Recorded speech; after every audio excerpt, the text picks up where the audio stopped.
Good morning. It is Saturday, March the 5th, and this is The Drill. Welcome to all the butchers, bakers, and candlestick makers out there. I'm Ron, your host and the only true conservative in the United States today.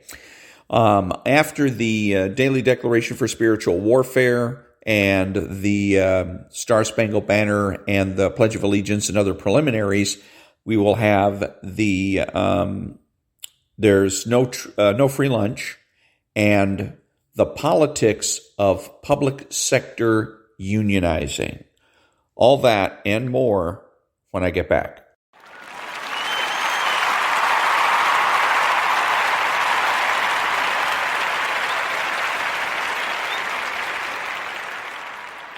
Thank you. And now the Daily Declaration for Spiritual Warfare for March the 5th.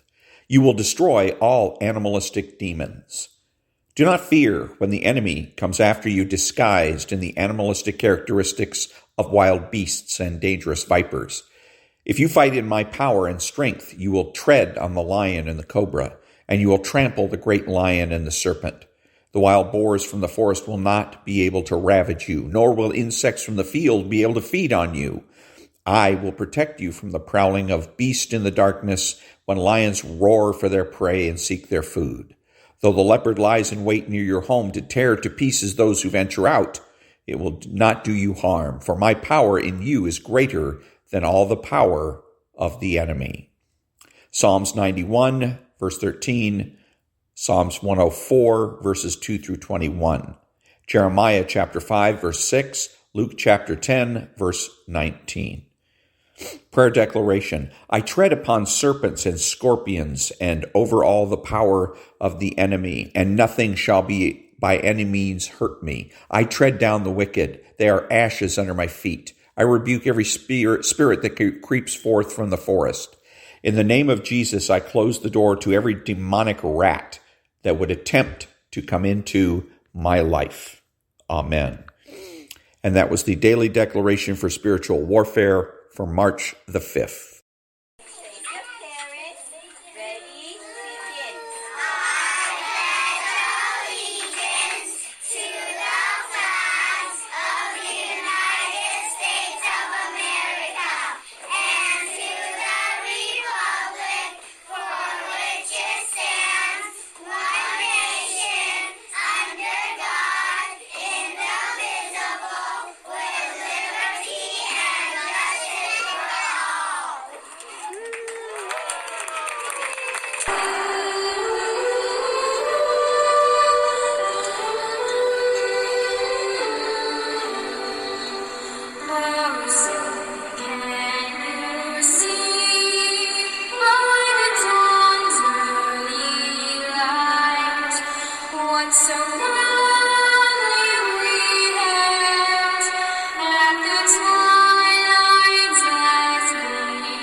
Thank you.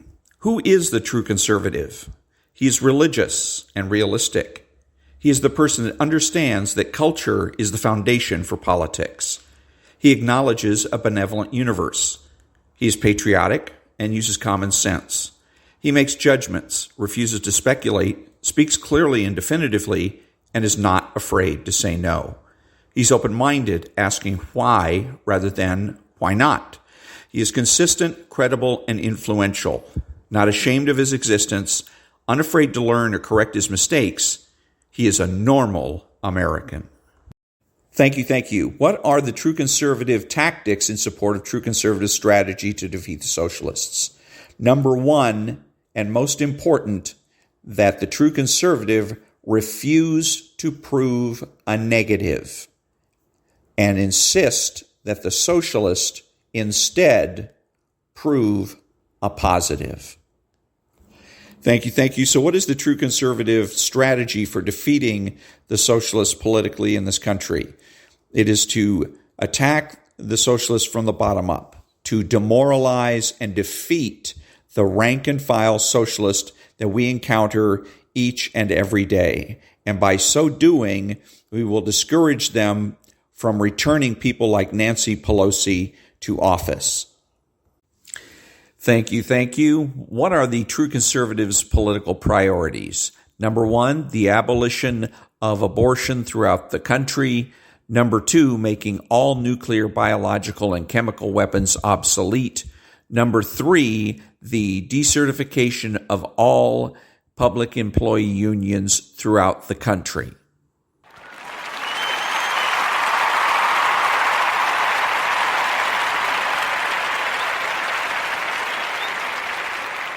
Thank you, thank you. And now, there's no free lunch. The envy of excellence leads to perdition. The love of it leads to the light. George Gilder. Rooted in today's prevalent economic ideology of resentment is the envy of excellence that is divorced from a love of it. Imagine the economic opportunity that opens up when envy is replaced with love and resentment replaced with admiration. This is not merely a spiritual reality for the person entrapped in covetousness, but it is an economic promise for the system at large.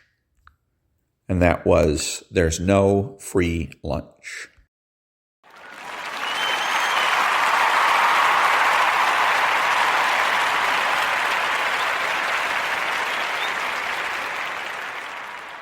Thank you, thank you. And now the politics of public sector unionism. After the 2010 Tea Party elections, American politics was consumed by disputes over public sector labor relations. Major political battles occurred in New Jersey, Wisconsin, Ohio, New York, Illinois, and California, among other places. To balance their budgets, governors across the country demanded that public employees accept salary freezes, furlough days, and less generous pension and health care benefits. Republican Chris Christie of New Jersey and Democrats Jerry Brown of California and Andrew Cuomo of New York wrestled with government workers' unions over wage and benefit concessions that would close budget deficits without raising taxes. Other governors, such as Republican Scott Walker in Wisconsin and John Kasich in Ohio, sought to go further and enact structural reforms eliminating collective bargaining with most state workers' unions, halting government collection of union dues, and giving agency managers greater workplace discretion to hire, fire, discipline, and reassign workers. These proposals sparked massive protests by unions and their allies. These fights often split along partisan lines. Republicans attack and Democrats defend the unions. For instance, Senate Minority Leader Mitch McConnell has remarked that public sector unions create an inherent and undeniable tension between those who believe in limited self-government and those who stand to benefit from its growth. In other words, conflict of interest. They are also, he argues, the reason so many state and local municipalities are flat broke and are behind the unsustainable expansion of public pensions. On the other side, President Barack Obama accused Wisconsin Governor Walker of launching an assault on public employees with his collective bargaining reform proposals, and that it is important to recognize that public employees make enormous contributions to our states and our citizens. Such divisions are hardly surprising given the party's ideological positions. One cross-national study has found that American parties mirror parties in other democracies, where left-wing parties are consistently more generous toward public employees than right-wing ones. Therefore, the unions and their allies in the Democratic Party have countered efforts to alter the status quo with massive resistance.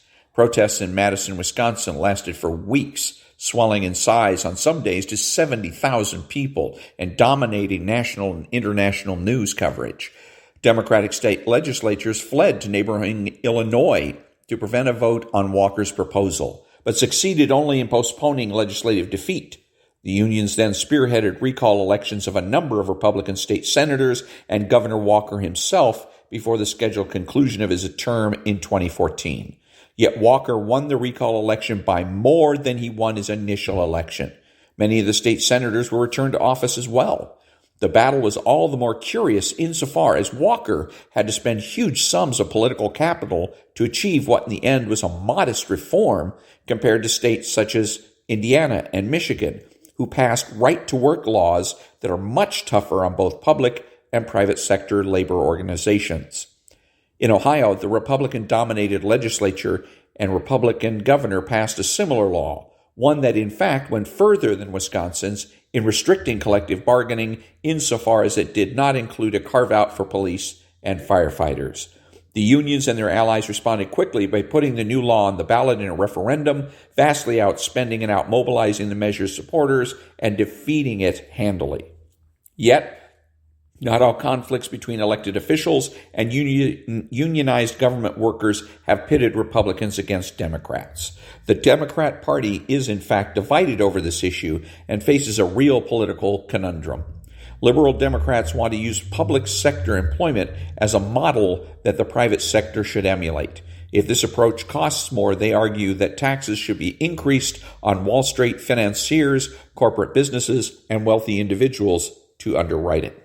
Meanwhile, centrist Democrats want more effective services in order to reduce pressure for tax increases. Sometimes they seek to use the promise of improved services as a bargaining chip for tax increases.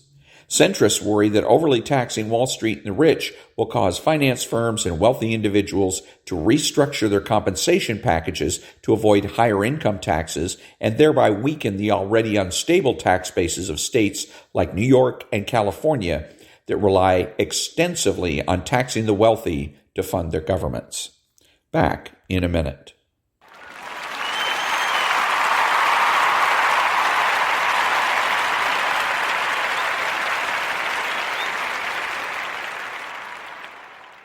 Thank you. In some manifestations, the axis of the Democrats' division plays out depending on which branch of government Democrats find themselves in.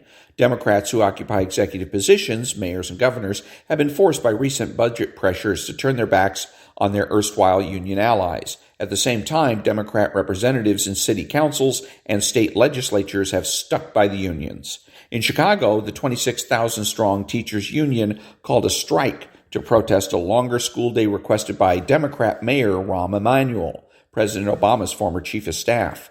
Conflict between the mayor and the Windy City's teachers has continued as Emanuel ordered the closing of 54 schools and layoffs of 2,100 teachers to address the city's looming public pension crunch. It is ironic that some public sector workers now risk losing their jobs due to the high cost of benefits their unions consistently demand. The Democrats' divide over public sector unions is also apparent in education. President Obama and his Secretary of Education, Arne Duncan's Race to the Top program has pushed states to adopt policies opposed by teachers' unions, including promoting charter schools, Common Core standards, and more rigorous teacher evaluations. Race to the Top has sparked major conflict between teachers' unions and Democrat governors and mayors around the country. Education policy also pits two core constituencies of the Democrat Party against one another. On one side are the teachers' unions, on the other are racial minorities. African Americans and Latinos, while supporters of elements of the teachers' unions' agenda, such as higher spending, taxes, and increased teacher pay, disproportionately favor school choice, vouchers, online learning, and tax credits to fund private school tuition. All things the teachers' unions are dead set against. Former Los Angeles Mayor Antonio Villaraigosa, a former teachers' union organizer, remarked in a high-profile speech that the most powerful defenders of the status quo are the teachers' unions. They intimidated people, especially Democrats, from doing anything about reform.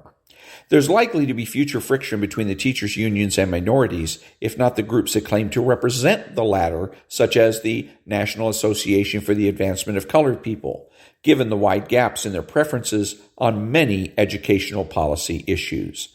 Reflecting on the tensions within his party, Chuck Reed, Democrat mayor of San Jose, the home of Silicon Valley, has even gone so far as to say that there's a difference between being liberal and progressive and being a union Democrat. Reed is among a number of California Democrats who have locked horns with public sector unions. They include San Francisco public defender Jeff Adachi, former Assembly Speaker Willie Brown, former state Senate Speaker Gloria Romero, former Los Angeles Mayor Antonio Villaraigosa, and according to someone off the record, Governor Jerry Brown. Back on the East Coast, unions protested New York Governor Cuomo's efforts to create a new and less generous pension system for new hires and has defended the expansion of charter schools. And Connecticut Governor Daniel Malloy has struggled with his state's unions in an effort to balance the state's budget. All told, the big change is that public employee unions operated mostly behind the scenes for the last few decades. Today's policy battles have put them squarely in the national spotlight. And that was The Politics of Public Sector Unionism from the book Government Against Itself by Mr. DeSalvo.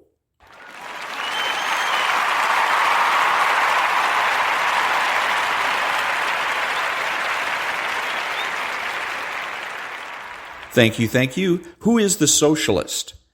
He is the man that is spiritual. He's the man that seeks consensus. He's subjective, petty, and small, taking everything in life personally. He's outrageous, boring, and rude. He pretends to be a leader and a change agent. He pretends that he's your friend. He is sly, cunning, and deceptive.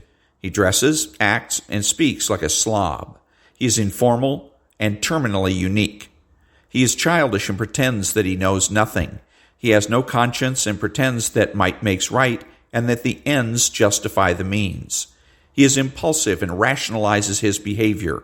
He is deterministic, blaming others for his mistakes. He is skeptical, demanding that others solve his problems. His unreasonableness and irresponsibility make him a bad role model, bad father, brother, family member, friend, and a bad person, period. So if you think that you can be friends with a socialist, think again.